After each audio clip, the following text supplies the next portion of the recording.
what do you do for your day job right now? How do you buy groceries? And how will that affect, how does that influence your job if you're elected to mayor? Okay, right now I have various jobs. My main job right now is I work at Super One. I've been there for 20 years. Also, the other things I'm involved with, of course, is being on city council and also involved with high school basketball rec league and coaching. So I do keep busy in the community. And the second part of your question again was, how does your current job, how would that help you when you become mayor? okay, how does it help? Yes. Okay, I think the biggest thing there, again, I do have good background training in city government by being on the council and also on various committees. I think the important thing is that it has helped me as customer service. It doesn't matter if you're working in retail or no matter what. Everybody, in a sense, is a customer, even the citizens of Superior. It's important that good customer service is there, and I think I've learned that. And you do run into some people that are, they wouldn't want to give you the time of day. So it's important to be open-minded and being non-verbal. You just want to keep the peace. I work for a company called Duluth Regional Care Center. This is a nonprofit throughout all of northwestern Minnesota and northwest Wisconsin that provides services to people with disabilities. I am currently a supervisor of a program. It's a residential program that serves and connects young people with the community and keeps them independent and living in the community. To get that job, I spent years working at an in-home program that teaches young adults with disabilities to integrate successfully into the community. The experience that provided me was it showed me how difficult it can be sometimes for people with barriers, whether it's disability or income barriers, to access the community and live a full and complete life in our society. So I have learned, I've had to learn by teaching and by doing how to access society when you have a lot of limitations. In addition to that, I am a middle-class guy. My wife and I have to live off of a relatively modest income. I also commute to work in Duluth. That's something that a lot of Superior workers do, and it's shown me the challenges of doing that and how vital it is that we have to operate as a region. To me, that's very important. Where exactly you work in this region is not as important as where you live, because where you live is where you participate in a community. It's where you go to church, it's where you join clubs and societies, it's where you pay taxes, and it's where you occasionally run for office. I also get to make a very small amount of money on the Douglas County Board, which I put a substantial amount of time into every week, serving my community, connecting with my constituents, which is right around the campus area and actually gets a little bit close to this neighborhood.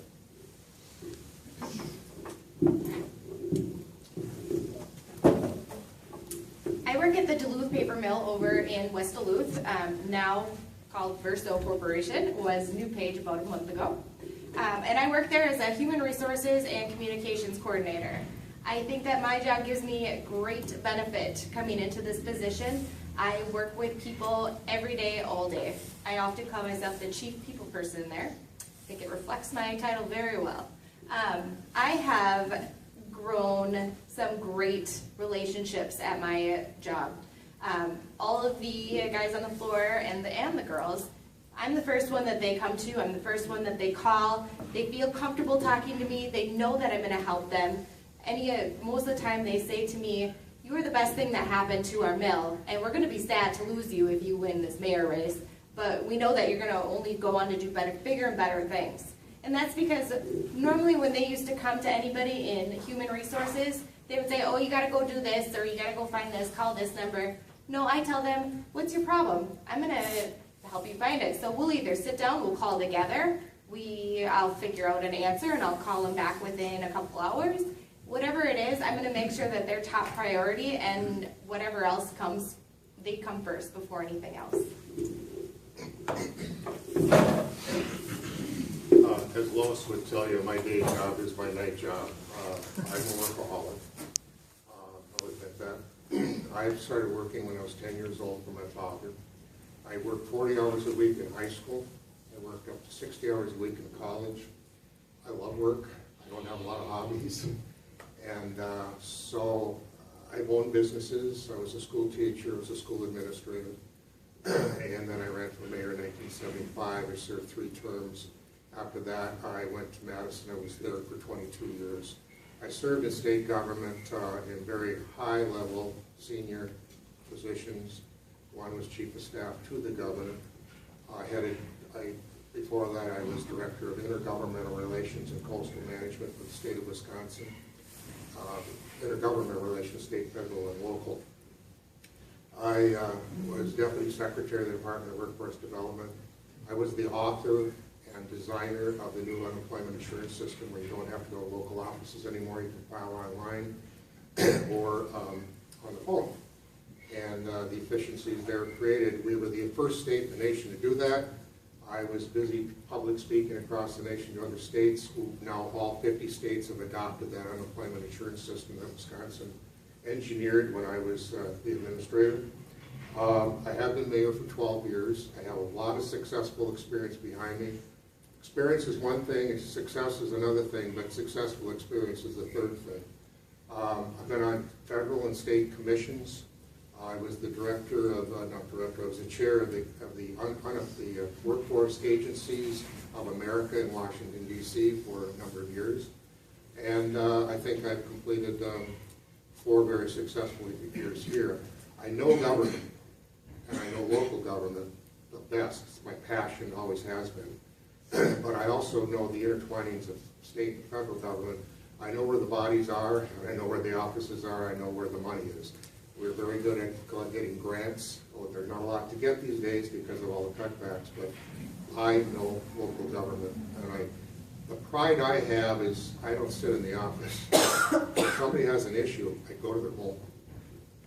I'm a visual person. I go to where the source of the problem is, and I try to solve it for them, with them there.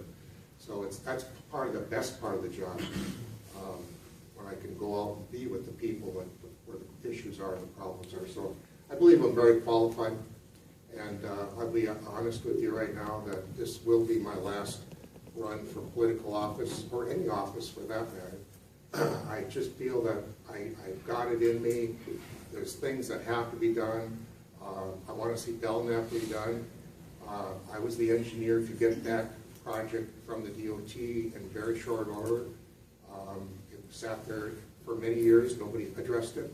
It's destroyed. It's met its life, and we got that project in less than 3 months from the Secretary of the Department of Transportation, and will be under construction. It will look like Tower Avenue without the median.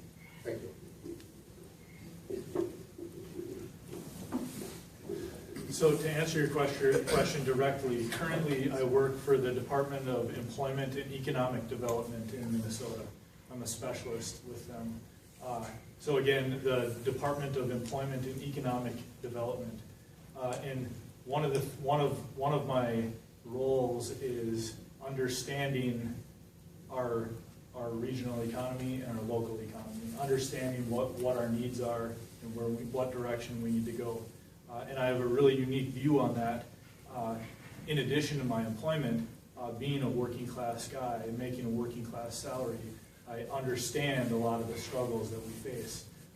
It's having empathy for people is a, you can have empathy, but if you're living in that class, if you're living the working class lifestyle, it really allows you to understand those day-to-day struggles. And so I think my current employment adds a really unique insight into these problems that we're facing, and then living it here in Superior and talking to you people and hearing it from you adds another dynamic to that. And then I want to go into a little bit in my past jobs. Before this, I was a career counselor, and so I helped people that were unemployed find jobs, and not just find any job, find jobs that were sustainable, and sustainable in employment and in their income level, and sustainable in that they liked to do what they do. Today, it's a unique time that we live in where a lot of people go to jobs, low-paying jobs, and they hate their jobs. And I feel sorry for those people. So one of the things I did as a career counselor is get people to see where their strengths were, and then try to align them with employment careers that were with their strengths. Now, I learned that at a young age. I learned that I'm a helper. I like to help people, and selflessness is my guiding principle. It's my philosophy that I've had ever since I was a kid. It was what motivated me to join the United States Army. It was what motivated me during my deployments to Iraq and Afghanistan. and it really allowed me to hang in there during some really tough times, to give myself to a cause bigger than just myself. And I love that. I like to give back, and it's a passion. So again, going into this as mayor, it's all about what I can give to the community. It's all about how I can serve you best and understand you best. So thank you.